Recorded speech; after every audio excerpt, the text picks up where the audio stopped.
¿Qué se puede decir de alguien así? Hace 3 meses, ustedes perdieron el disco duro que contenía la identidad de todos los agentes infiltrados en organizaciones terroristas del planeta. Tomé una decisión. ¡Parece que se acaba la carretera! ¡Dispara de una vez! I play a field agent who's very capable. She's very ambitious. She sees herself as an equal to Bond. We discover pretty early on that she's not quite as capable in the field as Bond is. 007 listo para el servicio. ¿Dónde te has metido? Disfrutando de la muerte. A very sexy scene with Mr. Bond himself. I read somewhere, and if it's true, that you had to train with a special barber. I did. I had to go to barber school, basically, and I had a barber come and teach me how to do the shaving scene. I started off on balloons with shaving foam, and then I graduated to members of the crew.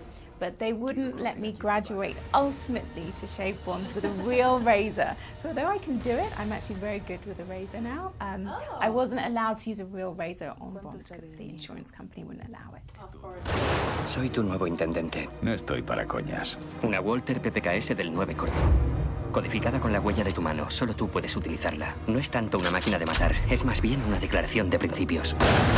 Q. 007. You had to do a lot of training for this character, right? What kind of training do you have to do? I had a personal trainer who took me out 5 days a week for 2 hours a day. I had the stunt people who trained me in combat. I was on the gun range 3 days a week, and I was also doing stunt driving as well, plus my shaving lessons as well. So it was a lot. It's the most training that I've ever done for any movie.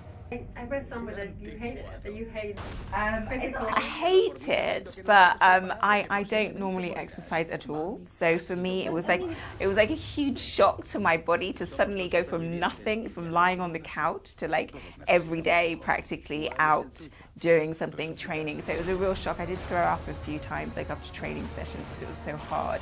But I developed a love for training. Unfortunately, I haven't kept it up, but Well, you're gonna have to. maybe we'll see.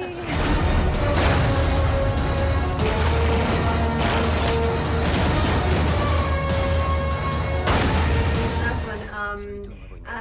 I have to ask you: did you realize the big amount of tweeting and everything you created by mentioning Idris Elba?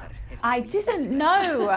I was like, oh my gosh. It was just like a little flippant thing. Yeah. They said, who would you like to be the next, if there was a black James Bond, who would you like? And I just finished working with Idris on Mandela.